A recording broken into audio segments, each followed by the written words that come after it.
नमस्कार मित्रों, एक बार फिर से आपका स्वागत है हॉक फीड न्यूज में। मस्जिद के अंदर पुलिस घुसती है तो अंदर का नजारा देखकर पुलिस सन्न रह जाती है। पूरा पुलिस महकमा सन्न रह जाता है अंदर जो चल रहा था उसे देखकर। लेकिन उसके बाद पुलिस लठियाई शुरू करती है और लठियाना शुरू कर दिया जाता है। वीडियो हमारे पास आ चुका है, लेकिन आपको बता दूं कि लठियाने में भी पुलिस पर हमला कर दिया जाता है, पुलिस पर पथराव शुरू कर दिया जाता है। कहां की यह बात है वो आपको बताऊंगा, लेकिन कमेंट में मुझे यह बताइए कि इस वक्त जब पूरा देश इस वक्त लॉकडाउन में है, देश के तमाम जो धार्मिक स्थल हैं, चाहे वो मंदिर हो, चाहे वो मस्जिद हो, चाहे वो गुरुद्वारे हो, वो बंद हैं। चर्च घर हैं वो भी बंद हैं। और लगातार लोगों से यह अपील की जा रही है कि मंदिरों में और मस्जिदों में या धार्मिक स्थलों में ना जाएं। लेकिन बावजूद इसके कुछ जाहिल गंवार इस देश में ऐसे हैं जिनके लिए अपनी कौम, अपना मजहब इस देश से पहले है। तो कमेंट में उन लोगों के लिए 2 शब्द जरूर लिखिएगा। फिलहाल आपको बताता हूं कि दरअसल मामला है बहराइच की एक मस्जिद का। आपको बता दूं कि अलविदा जुमा था आज। जुमा है अभी भी। जुमे के रमजान का महीना चल रहा है, पाक महीना चल रहा है और ईद आने वाली है और आज था अलविदा जुमा।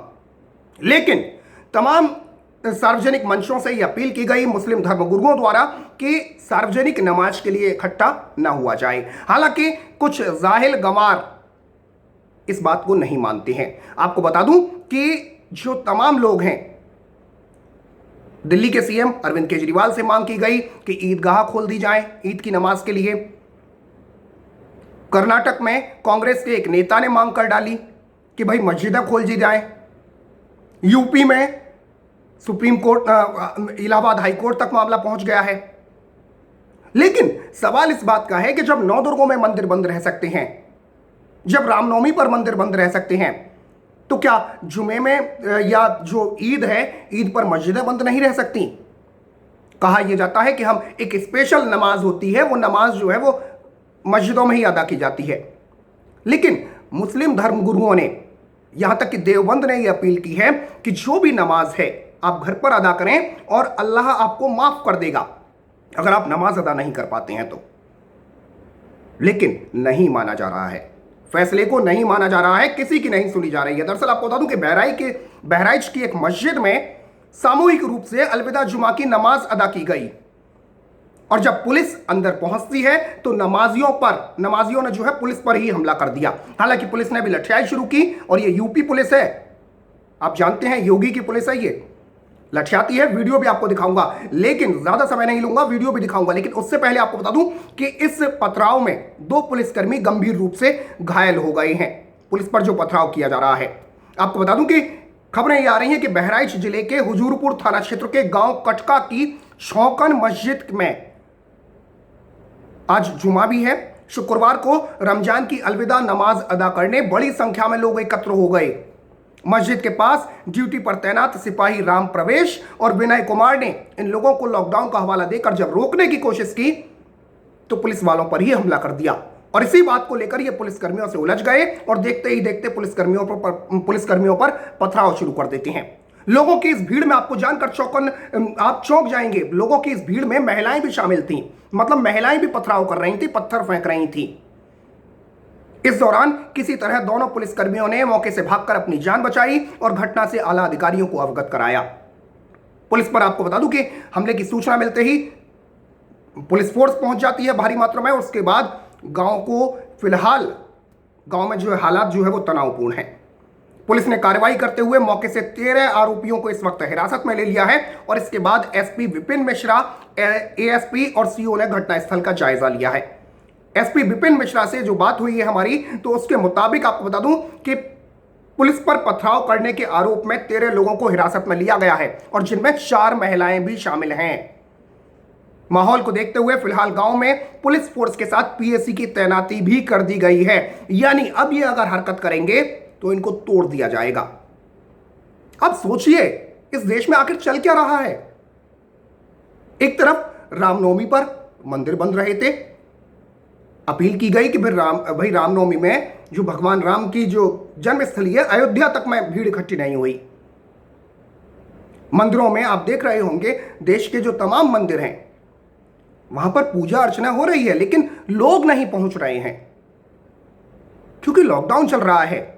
हर समझदार व्यक्ति यह समझता है कि इस वक्त खुद को, समाज को और देश को अगर बचाना है तो घर में रहें, ज्यादा से ज्यादा घर में रहें, कोई जरूरत ना हो तो घर से बाहर ना निकलें। लेकिन दूसरी तरफ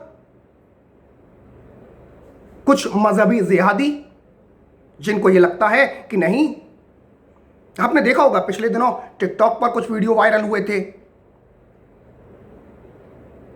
टिकटॉक पर वीडियो वायरल हुए और जिसमें यह कहा गया कि नहीं भाई, कोरोना तो मोमिन को हो ही नहीं सकता है, अल्लाह बचा लेगा। ईरान के एक मौलवी साहब कह रहे थे, उसके बाद इंडिया में भी यह सब शुरू हो गया। लेकिन टिकटॉक वाले को भी हुआ, ईरान के मौलवी को भी हुआ, और पिछले दिनों आपने देखा था कि जमातियों को भी हुआ। याद होगा आपको, अप्रैल में पिछले महीने ही स्वास्थ्य मंत्रालय की एक प्रेस कॉन्फ्रेंस में यह कहा गया था औपचारिक तौर पर कि देश में 30% से ज्यादा जो कोरोना के केस हैं उनमें जमाती लोग हैं। पहले तबलीगी जमात और अब ईद का बहाना। मान लिया ये त्योहार है, बिल्कुल मानते हैं त्योहार है, लेकिन त्योहार सभी के होते हैं। त्योहार अगली साल भी आएगा, जब जिंदा रहोगे तभी तो त्योहार मना पाओगे। ये ना सोचो कि कोरोना हमें नहीं पकड़ेगा, कुदरती हमें कोई आकर बचा लेगा। कोई नहीं बचाने वाला, सबको हो रहा है। तो बेहतरी इसी में ही है कि घर में ही रहो। और फिर आप देख रहे हैं कि तमाम धर्मगुरुओं ने यह अपील की। दिल्ली के शाही इमाम, जामा मस्जिद के शाही इमाम ने मांग की, देवबंद की तरफ से यह अपील की गई कि घरों में नमाज अदा करें। बावजूद इसके इस देश में कुछ सियासत भी इस पर फायदा उठानी चाहती है। आपको बता दूं कि कांग्रेस के एक नेता ने कर्नाटक के जो सीएम हैं येदियुरप्पा, उनको एक लेटर लिखकर भेज दिया, भाई ईदगाह में मस्जिद खोल दीजिए, ईद की नमाज अदा करनी है, क्योंकि एक स्पेशल नमाज होती है वो मस्जिद में ही अदा की जाएगी। दिल्ली के मुख्यमंत्री अरविंद केजरीवाल के पास मामला आ गया, चिट्ठी लिख दी गई। यूपी में इलाहाबाद हाई कोर्ट तक मामला पहुंच जाता है। तो ऐसा क्यों हो रहा है इस देश में? ऐसी पिछले दिनों तमाम खबरें आई थी। आपको बता दूं कि अलीगढ़ में भी ये नमाज अदा करने को, पिछले महीने आपने खबरें सुनी होंगी, नमाज अदा करने को इकट्ठे हो गए थे। उसके बाद पुलिस ने इनकी लठियाई की। अब बहराइच का मामला, 13 लोगों में 9 पुरुष और 4 महिलाएं बहराइच में शामिल हैं। इन पर हिरासत में लिया गया है, जिनको तुड़ाई इनकी निश्चित है। अब कुदरती कोई नहीं बचाने आ पाएगा इनको। दूसरा एक और मामला सामने आ रहा है, अभी जो खबर आ रही है मेरे सामने, आपको बता दूं कि झारखंड के बोकारो से भी ऐसी खबर सामने आ रही है। अभी मेरे रिपोर्टर ने मुझे बताया, आपको बता दूं कि बोकारो जिले से ये खबर आ रही है। और शुक्रवार को ही, आज ही जो है वो दोपहर को नारायणपुर की एक मस्जिद में सामूहिक नमाज अदा करने के लिए करीब 100 की संख्या में लोग एकत्र हो गए। इसकी जानकारी जैसे ही मिली तो पिंडरा जोरा की पुलिस मौके पर पहुंच गई। पुलिस लोगों को उस वक्त भी बोकारो में भी पुलिस लोगों को समझाई रही थी कि इसी बीच कुछ लोगों ने पुलिस की पीसीआर वैन पर पथराव करके उसे क्षतिग्रस्त कर दिया, जिसमें पीसीआर के चालक समेत आपको बता दूं कि 3 लोग गंभीर रूप से घायल हो गए हैं। झारखंड के बोकारो की यह खबर है। और माहौल को बिगड़ता देख आपको बता दूं कि अतिरिक्त पुलिस बल को बुला लिया गया है। मौके पर पहुंचे हुए चास एसडीपीओ भगवान दास और चास बीडीओ संजय साडिल्य ने घटनास्थल का जायजा भी लिया है। यह बोकारो की खबर अब से कुछ देर पहले की खबर है। तो एक तरफ बहराइच, उधर बोकारो, और देश में तमाम ऐसी खबरें, आप यकीन मानिए कि ऐसी खबरें और भी आएंगी। अभी तो आप ईद आ जाने दीजिए, आप देखेंगे कि ईद पर भी ऐसी खबरें आपको मिलेंगी। लेकिन सवाल इस बात का है कि अब्दुल पंचर वाले को यह समझ क्यों नहीं आता कि कोरोना किसी से नहीं रुकेगा। कोरोना यह नहीं देख रहा कि तुम किस धर्म के हो, किस मजहब के हो, तुम किसे मानते हो। कोरोना तो बस हो रहा है, ना अमीर देख रहा है, ना गरीब देख रहा है, ना मजहब देख रहा है, ना धर्म देख रहा है। और फिर तुम्हें अपनी जान देने का इतना शौक है तो बम पर बैठ जाओ, बम पर बैठ जाओ या गले में लटका लो, जो करते हैं, और मर जाओ। लेकिन इस समाज को क्यों खतरे में डाल रहे हो? इस देश को क्यों खतरे में डाल रहे हो? यही सवाल हमने तबलीगी जमात वालों से पूछा था, यही सवाल हमने मौलाना साद से पूछा था, और यही सवाल हम इन जाहिलों से अब पूछ रहे हैं, जो ये कहते हैं कि नहीं, हम तो मस्जिद में ही नमाज अदा करेंगे क्योंकि स्पेशल वाली नमाज होती है। अब ना जाने ऐसी स्पेशलिटी उसमें क्या होती है जो घर से नहीं सुनेगा। अल्लाह ताला घर से नहीं सुनेंगे उस नमाज को, उस प्रार्थना को, और उस प्रार्थना के लिए मस्जिद में ही जाना होगा। कहा यह भी जा रहा है, दिल्ली में तो आप हद हो गई। दिल्ली में तो आप सोचिए कि दिल्ली में जब अरविंद केजरीवाल को पत्र लिखा गया तो उसमें कहा गया कि जब शराब की दुकानें खोली जा सकती हैं तो मस्जिद क्यों नहीं खोली जा सकती। क्या आपने अभी तक सुना है कि किसी ने भी यह मांग की हो कि भाई मंदिर खोल दिए जाएं?